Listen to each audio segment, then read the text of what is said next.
article is Right to be Different. What Supreme Court says on scope and ambit of religious freedom will impact. Karnataka High Court recently advanced the doctrine of qualified public space in the hijab case, something not usually noticed in the critical discourse engaged with the essential practice of religion, a right to dignity, culture and privacy. Karnataka High Court allows wearing hijab on the school campus or other public space while disallowing the hijab in the classroom. The Karnataka High Court is determined to prevent the non-uniformity in the matters of uniform and undesirable sense of social separateness. But there are other religious symbols allowed wearing kumkum, turban, beard, tilak or a cross, whether as a religion, essential or cultural preference. The identities are both ascribed and fluid.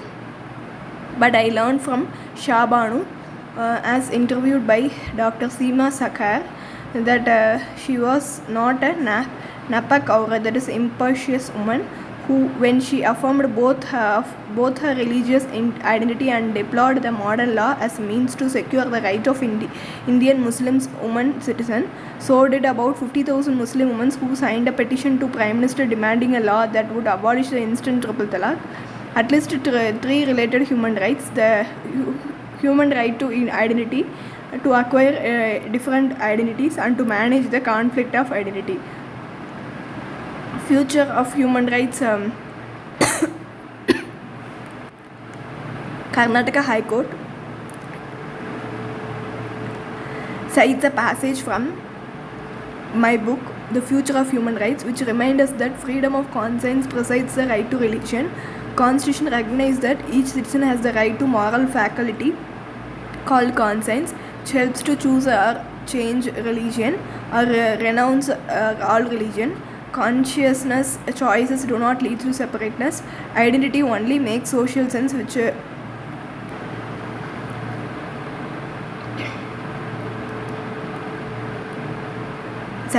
identity only makes social sense when difference is recognized and respected. Our composite culture is a culture of many cultures, not a culture of no cultures. Karnataka High Court does not have much to do with practice derogatory to the dignity of women. We should recall what Justice Chelameswar Para 39 Puttaswamy case insightfully said. The choice of appearance and apparels are also aspect of right of privacy.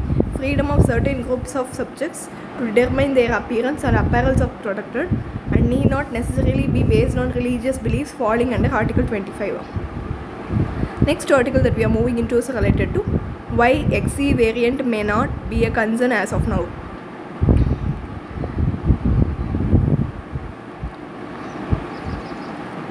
A 50-year-old woman in Mumbai traveling history to South Africa could have infected with a newly discovered variant of coronavirus known as XC, a subvariant of Omicron. XC has not been confirmed in anyone in India so far. Two prominent subvariant called BA1 and BA2. There is a BA3 subvariant as well as, but that is less common.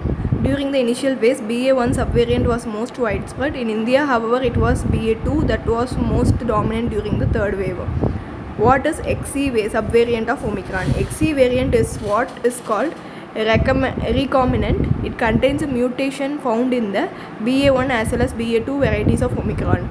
This was first discovered from United Kingdom in January. So far, more than 600 samples of XC variant have been found from various countries. Is XC any more dangerous than other subvariant of Omicron? As of now, there is no evidence to show that XC variant is significantly different from other varieties of Omicron. Next article is Unpacking Climate Report. The road ahead if the world misses 1.5 degrees Celsius reduction target. Latest report from IPCC almost rules out the possibility of keeping a global temperature from rising beyond 1.5 degrees Celsius from the pre-industrial times. Substantially rise the global efforts to cut down the greenhouse gas emission.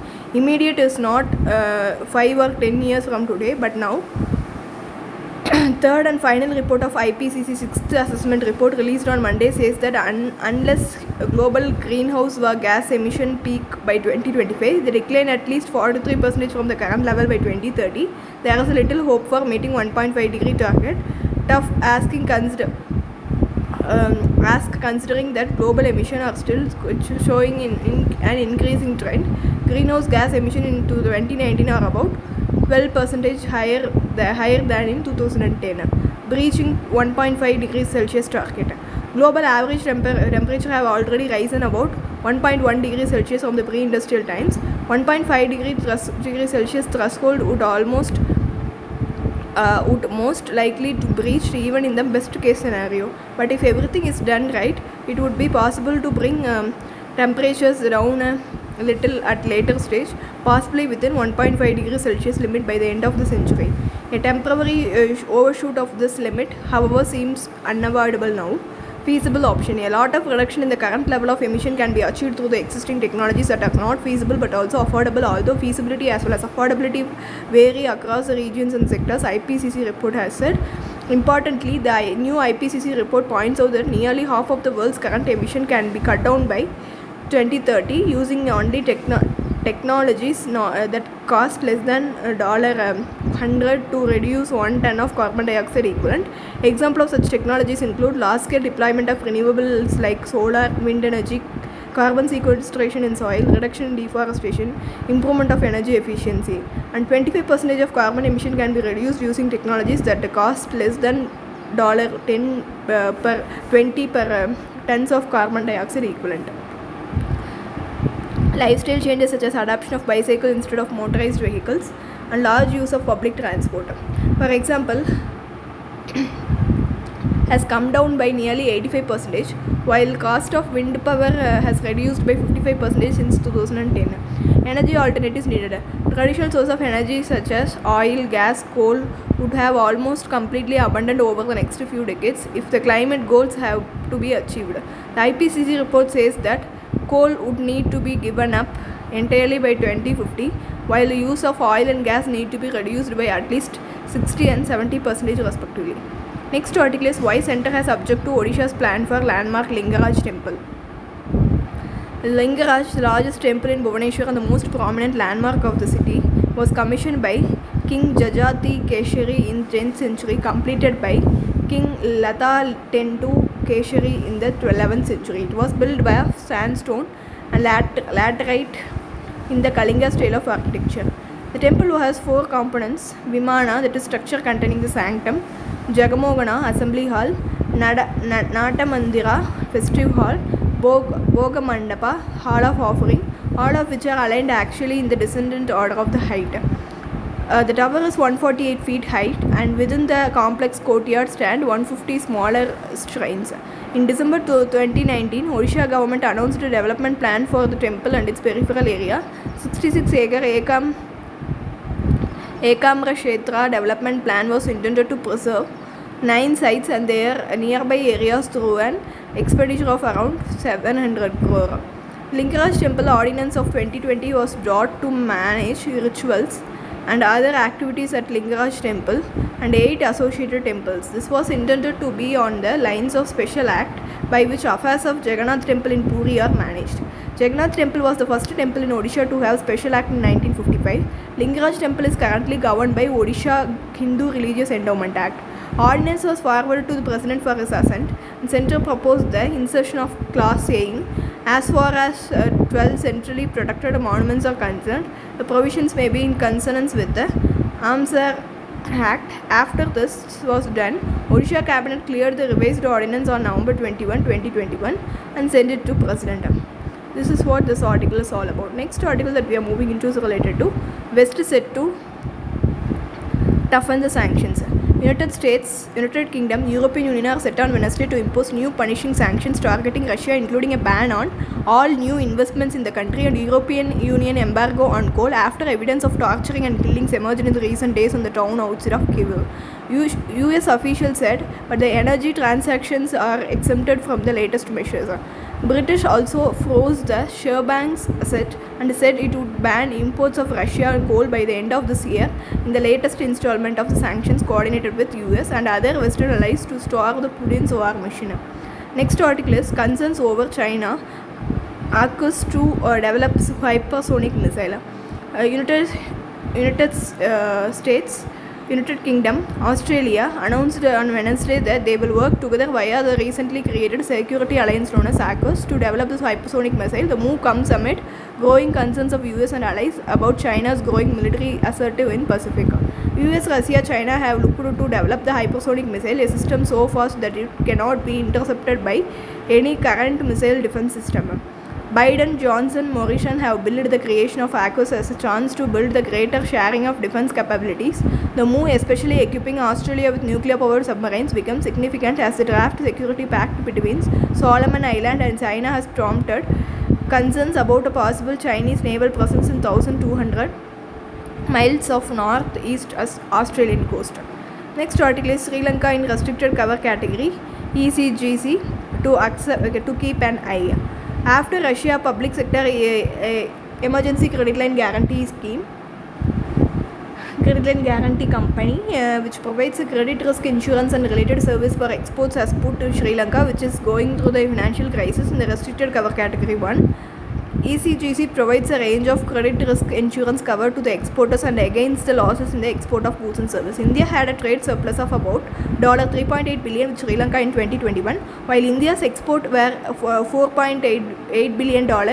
Imports stood at $979 million. Exim Bank of India recently signed $500 million line of credit agreement with Sri Lanka to tide over the fuel shortage in the country. ECGC has recently put Russia in restricted cover category from the earlier open cover category after its invasion of Ukraine started and US and European Union slapped sanctions. However, in the case of certain countries where the political risks are very high, the cover is granted on the restricted basis and revolving limited, normally valid for 1 year, and are issued in the place of credit limits. ECGC provides a range of credit risk insurance cover to exporters against the losses in the export of goods and services, commercial risk of foreign buyer going bankrupt or losing his capacity to pay, or aggravated due to political and economic uncertainties. Export credit insurance is designed to protect the exporters from the consequence of payment risk, both political and commercial, and to enable them to expand their overseas business without fear of loss of money. As economic difficulties or balance of payment problems may lead a country to impose curbs on either import of certain goods or transfer of payments for goods imported. Insurance cover helps exporters to recover money. Next article is Semiconductor Mission, 17-member panel setup. Let us see in detail about this article. Government guide the government 76,000 crore Semiconductor Mission. Ministry of Electronics and Information Technology will be Ashwini Vaishnav will be the chairperson of the committee, while Minister of State of Electronics and Information Technology Rajesh Chandrasekhar will be the vice chairperson. Let us see in detail about this article. IT Ministry set up a 17-member committee to steer guide Semiconductor Mission. Ministry of Electronics and Information Technology announced the formation of an advisory committee to steer and guide the government 76,000 crore Semiconductor Mission. Indian Semiconductor Mission, who has been set up as a dedicated nodal agency for the Semicon India program with focus on development and sustainable semiconductor and display ecosystem. As a part of the program, government has announced several incentives and support for the companies engaged in silicon semiconductor fab, display fabs, etc.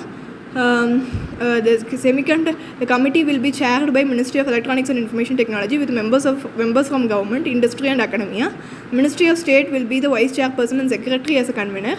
The committee is mandated to provide the key inputs for building a resilient supply chain and promoting investment, financial mechanism and global engagement, research and innovation, IP generation for semiconductors. Semiconductor is a physical substance designed to manage, control the flow of current in the electronic device and equipment. Semiconductor demand drives rapid digitization coupled with technological advancement in the capacity of intelligent computing and growth of artificial intelligence. Challenge faced in manufacturing are high complex process of chip manufacturing, massive investment requirement, lack of skilled workforce, etc. That's all. If you like the video, please do share, like, comment and subscribe. Thank you. That's all.